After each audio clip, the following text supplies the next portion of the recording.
My name is Ruby, and this is the story of how I reclaimed my future from a man who tried to destroy it. I'm 26 years old, a determined graduate student specializing in environmental science. I've always been fascinated by the idea of creating a cleaner, more sustainable world. Growing up in a small town surrounded by endless fields, I dreamed of contributing to something bigger than myself. So when I earned a scholarship to one of the most prestigious universities in the country, it felt like a dream come true. The story begins on a crisp autumn morning, the kind where the air feels alive with possibility. The university campus stretched out before me like a labyrinth of knowledge. Towering libraries, ivy-covered halls, and bustling students. I felt both exhilarated and overwhelmed. From the outside, my life seemed perfect. My research on renewable energy solutions was gaining traction, and I was working under one of the most renowned professors in the field, Dr. Daniel Moore. He was charismatic and respected, the type of person who could light up a lecture hall with his presence. For a while, I thought I was lucky to have him as my mentor. But there's a saying my mother used to repeat, "Not everything that shines is gold." I didn't understand it fully until my time under Dr. Moore's guidance. At first, he seemed supportive, even friendly. "Ruby," he'd say, "you have the potential to revolutionize this field. Stick with me, and you'll go far." His praise filled me with pride, but it also planted a seed of dependency. I started to feel like my success hinged on his approval. I worked tirelessly, often staying in the lab long after everyone else had left. I told myself it was worth it. This was my chance to prove myself. But beneath the surface, cracks were forming. The late-night meetings where his tone shifted from professional to personal. The inappropriate comments disguised as jokes. The subtle pressure to play along or risk losing everything I'd worked for. It was a storm I didn't see coming, and when it hit, it nearly knocked me off course. As I look back, I realize this is where my journey truly began, not with a moment of triumph, but with a choice, to fight for myself, even when the odds were against me. It started as an ordinary Wednesday. I was sitting in the lab, surrounded by the quiet hum of equipment, finalizing data for my latest project on solar efficiency. The sun was streaming through the tall windows, making the lab feel almost peaceful. It was the calm before the storm. That afternoon, Dr. Daniel Moore called me into his office. "Ruby, come in," he said, gesturing toward a chair. His office, lined with academic awards and books, always felt intimidating. "Your research is progressing well," he said, his voice smooth, but with an undertone I couldn't quite place. "But you're not quite there yet. You'll need my guidance to make it publishable material." I nodded, eager to hear his feedback, but then he leaned forward, his tone shifting. "You know, Ruby, success isn't just about hard work. It's about knowing the right people and keeping them happy." At first, I didn't understand. Then he reached across the desk, his hand brushing mine. "We could make a great team, if you're willing to go the extra mile." My stomach turned. The air in the room grew heavy. I pulled my hand back and forced a polite smile, pretending not to notice. "Thank you, Dr. Moore. I'll focus on the revisions and get back to you." His smile didn't reach his eyes. "Of course. But remember, Ruby, doors don't always stay open forever." As I walked back to the lab, my mind raced. I told myself I was overreacting, that maybe I'd misunderstood. But the uneasy feeling in my chest wouldn't go away. The next few weeks were a blur of subtle but escalating behavior. Comments about my appearance disguised as compliments. Late-night emails about work that seemed to carry a different undertone. A hand on my shoulder lingering just a moment too long. Then came the moment that changed everything. I submitted my research draft to the review board, only to find out it had been blocked. Dr. Moore said your work lacks depth, the committee chair explained when I asked why. He recommended withholding approval until further notice. My heart sank. This was my work, my future, and it was slipping through my fingers. When I confronted Dr. Moore, he didn't even try to deny it. "You're not ready, Ruby," he said, leaning back in his chair. "But if you want my support, we can work something out." His smile was cold, calculating. The weight of his words crashed down on me. It wasn't just my career on the line. It was my dignity, my self-worth. I left his office shaking, both with anger and fear. That night, I couldn't sleep. His words echoed in my mind, and for the first time, I truly felt powerless. But as the hours stretched on, fear began to give way to something else: determination. I had spent my whole life fighting to be here. I wasn't about to let someone like Dr. Moore take that away from me. The stakes were clear. I could either stay silent and let him destroy my career, or I could stand up for myself and risk everything. It wasn't a choice. It was a battle I had no option but to fight. After that confrontation with Dr. Moore, I knew I was in for a battle, but I didn't realize how difficult it would be. He had influence, connections, and a reputation that seemed unshakable. I had my determination, but that alone wasn't going to be enough. The first challenge came swiftly. My access to lab equipment was suddenly restricted. Administrative oversight, they said. I knew better. Without access to my research tools, I had to work twice as hard, relying on outdated equipment at odd hours when no one else was around. It felt like I was swimming against the tide. When I confided in Sarah, a close friend from my program, her reaction surprised me. "Ruby, you're not the first person he's done this to," she said hesitantly. She went on to share stories she'd heard. Rumors about other students who had left the program suddenly, their promising careers derailed. "But no one's ever been able to prove anything," she added. Her words were both a comfort and a weight. On one hand, I wasn't alone. On the other, it meant that Moore's pattern of abuse had gone unchecked for years. I decided to document everything. Every inappropriate comment, every email with veiled threats, every time he obstructed my progress. I recorded it all. It wasn't much at first, but I knew it could add up. The next setback came when I attempted to appeal directly to the department head. "Ruby," Dr. Andrews said, looking over her glasses with a mix of sympathy and discomfort, "these are serious allegations. But without concrete evidence, there's little I can do." She paused. "And you know how respected Dr. Moore is." It felt like a slap in the face. No one wanted to challenge him. I left her office feeling smaller than I had in years, but a small voice inside me refused to give up. That night, I called my older brother, Ethan. "You've never let anyone push you around before," he reminded me. "Don't start now. If they won't listen to you, make them listen.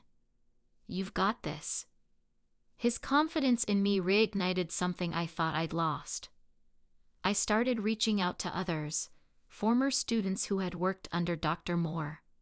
Most were hesitant to talk, but one, Rachel, opened up. "He ruined me," she admitted, her voice trembling. "I had to change careers because of him." Rachel agreed to share her story, giving me the first real piece of corroborating evidence. With her support, I started to build a case, piecing together a puzzle that had been ignored for too long. But Moore wasn't going to make it easy. He started spreading rumors about me, painting me as a disgruntled student who couldn't handle criticism. People I thought I could trust began to pull away.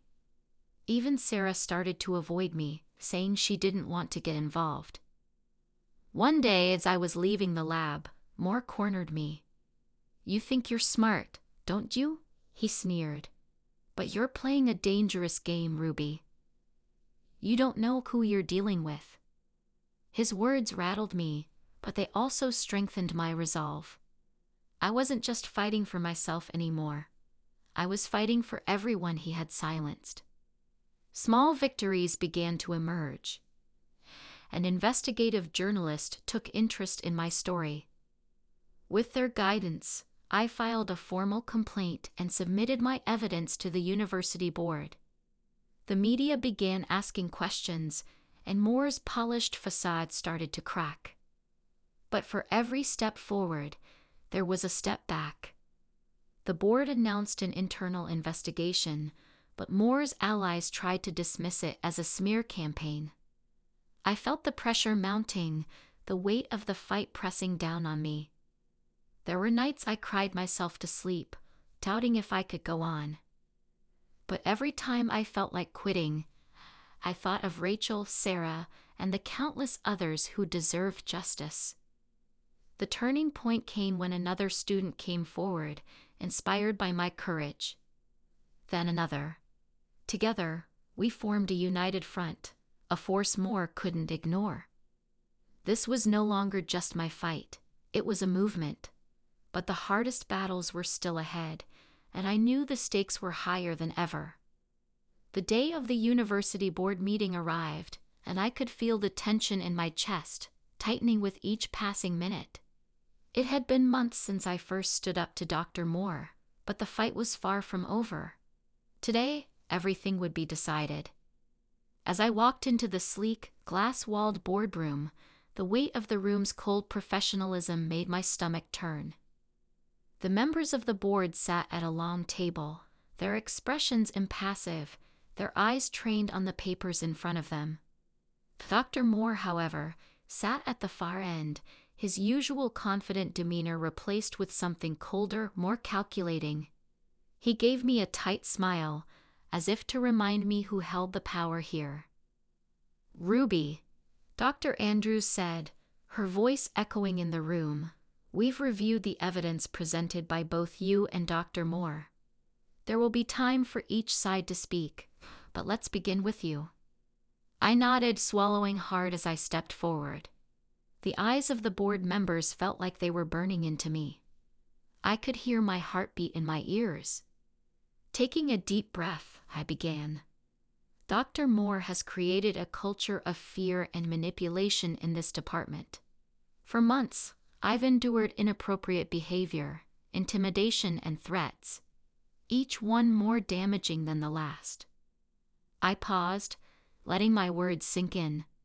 The weight of the room was unbearable, but I stood firm. I've been trying to do the right thing, to bring to light what has been hidden for too long. I'm not here to destroy anyone, but to make sure that this kind of abuse doesn't happen again. Dr. Moore scoffed. "You're making a lot of noise over nothing, Ruby. This is nothing more than a personal vendetta. She can't handle criticism, and now she's trying to ruin my career." His words sliced through me like a knife. I could feel the anger rising in my chest, the memories of everything he'd done flooding back, the late-night emails, the insinuations, the manipulation. But I couldn't let him win now. Before I could respond, one of the board members, a woman I recognized as being particularly close to Dr. Moore, spoke up. "We've all seen the work Ruby has put in, Dr. Moore, but these allegations are serious. Are you prepared to defend yourself?" The room went silent, and for a moment, I thought Dr. Moore might lash out. But instead, he leaned back in his chair, his eyes narrowing as he scanned the room. "I have nothing to hide," he said coolly. "Ruby's claims are nothing more than the ramblings of an underperforming student trying to cover up her own failures." I could feel the room shift. The tension was palpable. Dr. Moore had always been a master of manipulation, but this time I had something stronger on my side. the truth. The minutes stretched on, with each side presenting evidence, counterarguments, and testimonies. The board members seemed to be taking Dr. Moore's words more seriously, dismissing my claims as just another case of academic tension. I could feel my resolve starting to crack. Was this all for nothing? But then, just as I was about to lose hope, a soft voice spoke up from the back of the room. "I need to say something." It was Rachel. She stepped forward, her face pale but determined. "I worked under Dr. Moore 2 years ago. He pushed me to the brink of leaving the program. It wasn't until I found a new advisor that I realized how much damage he had done." She looked directly at the board, her voice shaking but strong. "I know Ruby is telling the truth. He tried to destroy her just like he did to me." The room went still. I could see Dr. Moore's jaw tighten, but there was no turning back now. Rachel's testimony was exactly what I needed. Slowly, one by one, more voices spoke up. Students from different years, all of them with stories about Dr. Moore's cruelty and manipulation. The tide was turning. But the moment wasn't without its consequences. Dr. Moore stood up abruptly, his chair scraping loudly against the floor. His eyes were filled with rage as he slammed his hands onto the table.